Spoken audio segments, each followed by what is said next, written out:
गांव था, वहां पर एक आदमी पहाड़ पर पत्थर तोड़ने का काम करता था। उसको अपनी जिंदगी से कोई गिला शिकवा नहीं था। पूरा दिन वो काम करता, मेहनत करता, दिन के एंड में जो थोड़ा बहुत पैसा मिलता वो जा करके अपने परिवार के साथ में थोड़ा सा टाइम स्पेंड करता और चैन से सो जाता। तो एक दिन रोज की तरह वो अपना काम खत्म करके अपने घर की तरफ जा रहा था, तो रास्ते में चलते चलते उसके मन में ख्याल आया कि ये भी कोई जिंदगी है कि सुबह से शाम तक मैं पत्थर तोड़ने का काम करता हूँ और एंड में मेरे को थोड़े से पैसे मिलते हैं, जिसमें मुश्किल से मेरा और मेरे परिवार का गुजारा हो पाता है। काश कुछ ऐसा हो जाए कि कहीं से मुझे कोई ऐसी शक्ति मिल जाए कि जो भी मैं चाहता हूं वो सच हो जाए। वो अपने घर पर गया, उसने खाना खाया, लेकिन उसका ध्यान खाने की तरफ नहीं था। उसके दिमाग में यही ख्याल चल रहा था। उसके बाद में वो यही सोचते सोचते सो गया। फिर नींद आने के कुछ देर बाद उसको एक सपना आया। सपने में उसने देखा कि रोज की तरह वो अपना काम खत्म करके अपने घर लौट रहा था। रास्ते में उसने एक बहुत ही बड़ा घर देखा और उसके मन में आया कि काश ये घर मेरा होता और मैं इसका मालिक होता। और उसके सोचते ही वो उस घर का मालिक बन गया। उसको यकीन ही नहीं हो रहा था कि जो उसने सोचा वो बन चुका है। लेकिन उसकी खुशी ज्यादा देर नहीं टिक पाई, क्योंकि उसको एकदम से एक शोर सुनाई दिया। उसने अपने घर के बाहर देखा कि एक बहुत बड़ी रैली निकल रही है, जिसमें बीचों बीच एक पॉलिटिशियन है जो ऐसे ऐसे हाथ हिला रहा है। और वहां पर जितने भी लोग खड़े थे सब उसके नाम के नारे लगा रहे थे, उसके आगे हाथ जोड़ करके खड़े थे, सब उसको देखने के लिए तड़प रहे थे। तब उसको यह एहसास हुआ कि मैं कितना छोटा हूं उसके आगे। और फिर उसके अंदर से एक ख्याल उठा कि काश मैं ये पॉलिटिशियन होता और मेरे पास भी इतनी ही पावर होती जितनी कि इसके पास होती। बस उसका इतना सा सोचने की देर वो पॉलिटिशियन बन गया। उसकी खुशी का ठिकाना नहीं था, क्योंकि उसके आसपास में हजारों लोगों की भीड़ थी और सब उसको देखने के लिए तरस रहे थे, तड़प रहे थे।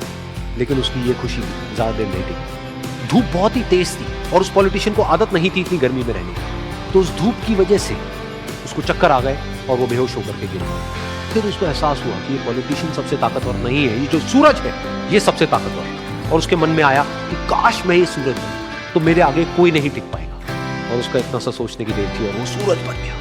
और वो खुशी से पागल हो गया, क्योंकि पूरी दुनिया को वो ही रोशन कर रहा था और पूरी दुनिया में ऐसा कोई नहीं था जो कि उसकी रोशनी को रोक सके। लेकिन उसकी ये खुशी भी ज्यादा देर तक नहीं पाई, क्योंकि कुछ ही देर बाद आसमान में कुछ काले बादल आए जिन्होंने कि सूरज की रोशनी को रोक दिया। फिर उसको यह एहसास हुआ कि इस दुनिया में ऐसा भी कोई है जिसमें दम है उसकी रोशनी को रोकने का। और उसके मन में एक ख्याल उठा कि काश मैं वो बादल बन जाऊं। और वो बादल बन गया और आसमान में उड़ने लगा। उसको ऐसा लगा कि मैं आसमान में उड़ रहा हूं और अब मैं जहां चाहे वहां जा सकता हूं। लेकिन कुछ देर बाद वहां पर एक बहुत तेज हवा का झोंका आया जो कि उन बादलों को उड़ा करके ले गया। अब फिर उसे ये समझ आया कि ये जो बादल है वो सूरज की रोशनी को तो रोक सकते हैं, लेकिन हवा को नहीं रोक सकते। ये हवा उनको बहा करके ले जाती है। फिर उसके मन में आया कि काश मैं ये हवा बन जाऊं। और वो हवा बन गई। हवा बनने के बाद में उसको अपने अंदर एक अलग ही ऊर्जा का अनुभव हुआ। वो चाहे तो आराम से बहता और चाहे तो आंधी बन करके, तूफान बन करके, जिसको भी चाहे उड़ा करके ले जाता। उसको ये विश्वास होने ही लगा था कि इस दुनिया में सबसे ज्यादा शक्तिशाली मैं हूं। लेकिन तभी उसके सामने आया एक पहाड़। उसने अपनी पूरी ताकत लगा दी, लेकिन उस पहाड़ को वो इतना सा भी नहीं हिला पाया। तब उसको यह एहसास हुआ कि इस दुनिया में कोई है जो हवा से भी ज्यादा शक्तिशाली है, जिसमें दम है उस हवा को रोकने का। फिर उसके मन में आया कि काश मैं ये पहाड़ होता। और वो पहाड़ बन गया। लेकिन हर बार की तरह इस बार भी उसकी खुशी ज्यादा देर तक नहीं टिक पाई। उसको एक जानी पहचानी सी आवाज सुनाई दी और साथ ही साथ उसको दर्द होने लगा, जैसे कि कोई है जो उसको तोड़ रहा है, उसको मार रहा है। तो दर्द से वो चीखने लगा और उसके मन में आया कि काश मैं वो बन जाऊं क्योंकि इस पहाड़ को तोड़ने का दम रखता है। लेकिन इस बार उसकी ये ख्वाहिश पूरी नहीं हुई। वो रोने लगा, चीखने लगा, चिल्लाने लगा। उसने अपनी पूरी जान लगा दी, लेकिन इस बार वो नहीं बन पाया। उसका दर्द बढ़ता ही चला जा रहा था और दर्द की वजह से एकदम से उसकी नींद खुली और सामने शीशा था। उसने शीशे में देखा और उसको समझ आया कि सपने में मैं वो क्यों नहीं बन पा रहा था जो मैं बनना चाहता था, क्योंकि असलियत में मैं वो ही हूं। साले कहीं जाके बम फुड़वा ले तेरे। कई कर्म फूटे जिनका थर्मोस्टेट खराब है। अब प्रकृति के हिसाब से चलना पड़ेगा क्योंकि थर्मोस्टेट तो खराब है। अपना थर्मोस्टेट को वापस रिनोवेट करो और नक्की करो आपकी इनकम होनी कितनी चाहिए। मैं मेरी इनकम 2016 के बाद से 2000 में सीखा, 6 में प्रण लिया, 6 से 16 तक पैसा जाना चालू किया।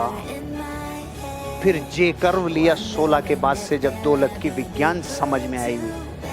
2016 के बाद से मैंने जिंदगी में कभी भी प्रकृति कितना देगी इस भरोसे नहीं रहा। प्रकृति मुझे देने कितना चाहिए, ये मैंने सीधा कमांड दी और ऑर्डर किया।